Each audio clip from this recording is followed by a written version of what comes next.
안녕하십니까, 안영찬입니다. 이번 강의는 우리가 오늘은 의사표시로 들어가야 되는데요. 일단 이번 시간에는 저번 주에 했던 거 복습해 보고요. 이번 주에는 프린트가 없습니다. 다음 주에는 프린트가 나갈 거고요. 자, 페이지 58페이지 보시면 목적의 사회적 타당성이죠. 자, 우리는 저번 주에 했던 겁니다. 반사회적 법률행위는 무효다, 이렇게 배웠죠.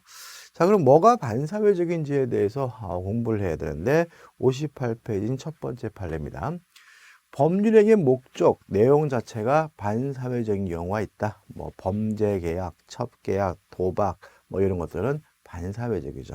자, 문제가 되는 것은 두 번째 판례인데 변호사가 형사사건에 대해서 성공보수를 받기로 약정을 했다면 반사회적 법률행위로서 무효다라고 우리 대법원이 2015년도에 판결을 내렸습니다. 따라서 이제는 변호사가 형사사건에 대해서 성공보수 약정을 하면 반사회적 법률행위 무효예요. 그러면 이 판결 전에 이루어진 형사사건에 대한 성공보수 약정은 무효냐 유효냐에 대해서 그거는 유효다. 왜냐하면 어떠한 법률행위가 반사회적인지 아닌지 여부는 법률행위 실을 기준으로 판단하니까요. 두 번째 유형. 법률의 목적 자체가 반사회적이지 않더라도 일정한 요건을 갖추게 되면 반사회적인 경우가 있다. 첫째, 강제하게 되면 반사회적인 경우가 있는데 대표적으로 별거 계약이나 혼인 예약은 강제할 수 없기 때문에 반사회적이고요. 두 번째, 법률의 목적 자체는 반사회적이지 않지만 금전적 대가가 결부되면 반사회적인 경우가 있다. 법정에서 허위로 증언을 하기로 하면 따질 필요 없이 반사회적이지만 법정에서 본대로 정당하게 증언하기로 하는 것 자체는 반사회적이지 않지만 금전적 대가가 결부됐다. 금전을 요구하거나 받기로 하면 반사회적 법률은 무효고요. 또 공무원이 정당하게 직무 집행하기로 하는 것은 반사회적이진 않지만 돈을 요구하거나 돈을 주기로 하면 반사회적 법률은 무효가 되는 거죠. 그 다음에 세 번째로 법률행위 자체는 반사회적이지 않지만 조건이 반사회적인 경우가 있다. 예를 들어서 1억을 주기로 했는데 조건이 갑돌이를 죽이면 1억 주겠다라고 한 경우는 어떻게 할 것이냐.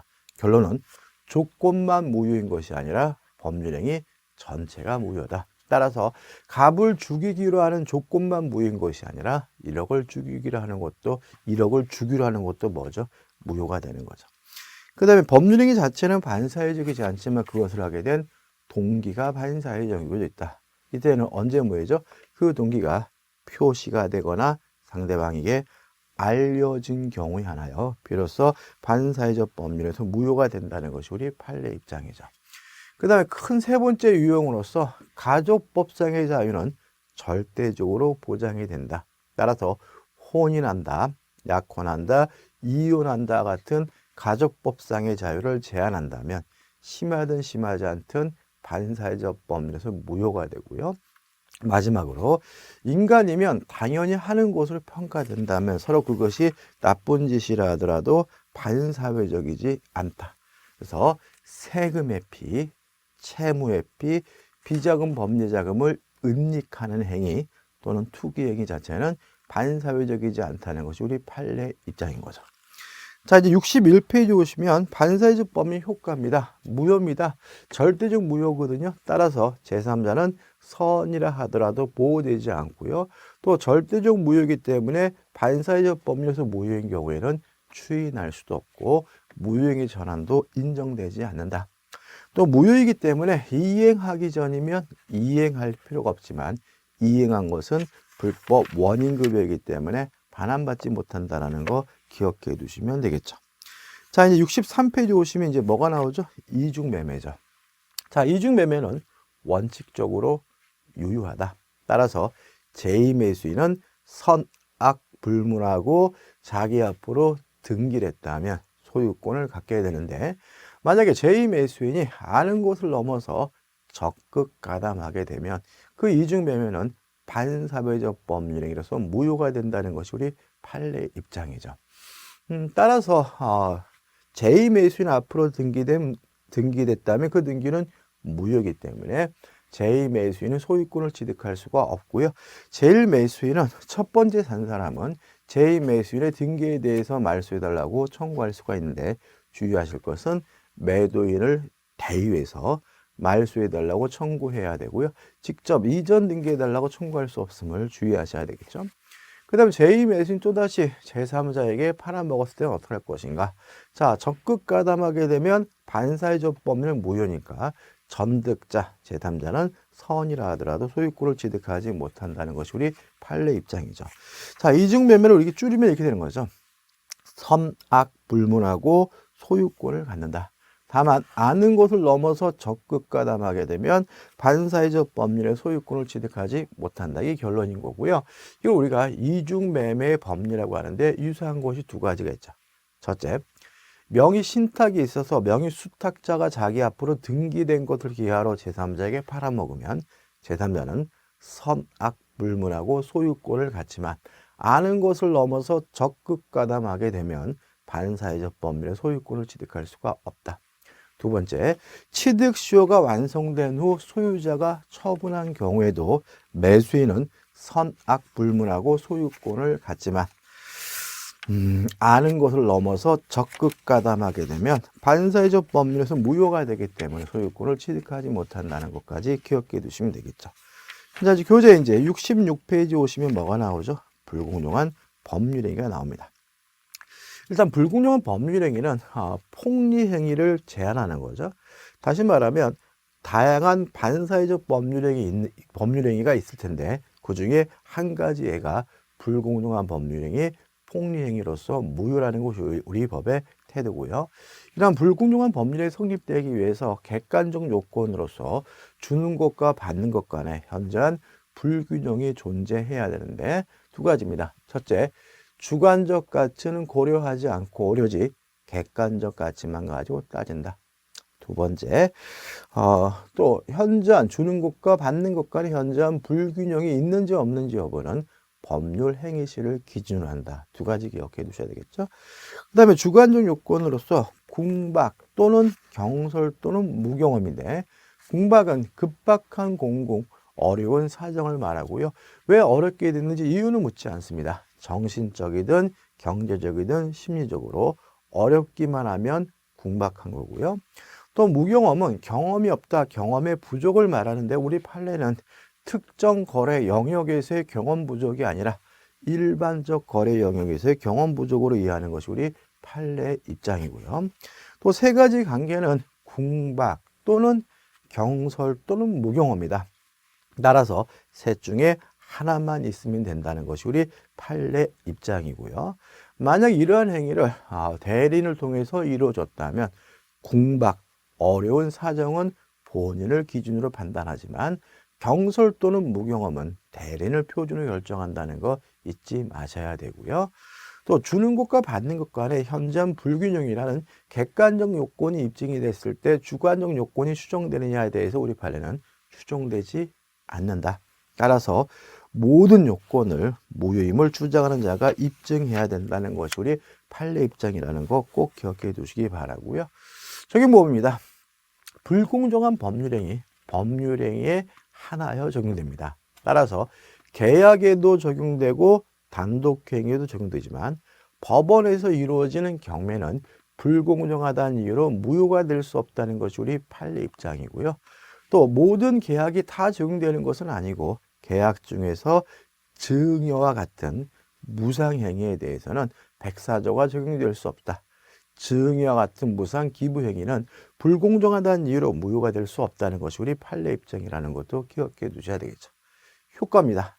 무효입니다. 절대적 무효이기 때문에 제3자는 선이라 하더라도 권리를 취득할 수가 없고요. 또 추인할 수도 없습니다. 다만 불공정한 법률에서 무효인 경우에는 무효행위의 전환을 인정하는 것이 우리 판례 입장이라는 거 꼭 기억해 두시기 바랍니다. 그럼 이제 불공정한 법률행위까지 끝난 거죠. 자, 이제 교재 70페이지 오시면 법률행위 해석이 나옵니다. 자, 법률행위를 해석한다는 것은 의사표시를 해석하는 거다. 따라서 의사와 표시가 불일치됐을 때 그 효과를 알 수 없을 때 하게 되는 것이 법률행위 해석인데, 자, 표시행의 객관적 의미 상대방 입장에서 해석하는 것을 우리가 규범적 해석이라고 하고요. 의사, 내심적 효과 의사, 표의자 입장에 해석하는 것을 우리가 자연적 해석이라고 하는데 우리 민법은 원칙이 규범적 해석이다. 따라서 의사 표시가 불일치됐다. 뭔 소리인지 모르는 경우에는 원칙이 규범적 해석이니까 원칙적으로 표시행위의 객관적 의미를 탐구하는 거고요. 원칙적으로 상대방 입장에 해석하는 것이죠. 그러면 예외적으로 자연적 해석은 언제 하느냐? 상대방 없는 의사표시와 상대방이 알았거나 알 수 있었을 경우에는 예외적으로 자연적 해석을 하고요. 특히 상대방이 알았거나 알 수 있었다는 이유로 자연적 해석을 해서 의사대로, 내심적 효과 의사대로 법률행위가 성립된다면 이걸 우리가 오표시 무해의 원칙이라고 하는 거죠. 항상 조심할 것은 착오에 의한 의사표시는 규범적 해석을 해야지만 발생하는 거다. 만약에 상대방이 알았거나 알 수 있었다는 이유로 자연적 해석을 하게 되는 경우에는 착오 문제가 발생할 수 없다는 거 꼭 기억해 두셔야 됩니다. 자, 73페이지죠. 보충적 해석입니다. 자, 원칙적으로 규범적 해석, 예외적으로 자연적 해석을 했는데도 불구하고 아직도 그 의미를 알 수 없을 때는 제3자 입장에서 그 의미를 보충하게 되는데 이거 우리가 보충적 해석이라고 하고요. 그 다음에 74페이지 오시면 법률의 해석의 기준을 하는 거죠. 첫째, 당사자가 기도한 목적을 가지고 해석을 하고요. 그래도 알 수 없다면 사실인 관습을 가지고 해석을 하고, 그래도 알 수가 없다면 임의기죠. 그래도 알 수 없다면 신의성실 및 조리 가지고 해석하게 되는 거죠. 따라서 우리가 규범적 해석이다, 자연적 해석이다, 보충적 해석은 의사표시 가지고 해석하는 것이니까 결국은 당사자가 기도한 목적 가지고 해석을 하는 거죠. 그렇게 해서 해석이 끝나면 좋은데 규범적 해석이나 자연적 해석이나 보충적 해석을 했는데도 불구하고 그 의미를 확정할 수가 없다면 그때는 사실인 관습을 가지고 해석하게 되는데, 사실인 관습은 뭐냐? 오랜 관행을 말한다. 그러면 법률행위 의사표시 해석과 관련된 오랜 관행은 뭐냐? 관형적 표현이냐 사투리를 의미하게 되고요. 이런 걸 가지고도 해석했는데도 불구하고 뭔 소리인지 모르겠다면 임의규정 가지고 해석해보고요. 그래도 알 수 없다면 신의성실 및 조리죠. 자, 조리라는 것은 사물의 기본 법칙에서 흔히 말하는 상식을 말하는 거죠. 그래서 결론적으로 어떤 방법으로도 해석이 안 된다면 마지막으로 상식에 부합하게 그 의미를 해석해야 된다는 의미에서 신의성실 및 조리가 법률행위 해석의 마지막 기준이 된다는 것까지 우리가 저번 주에 수업을 했습니다.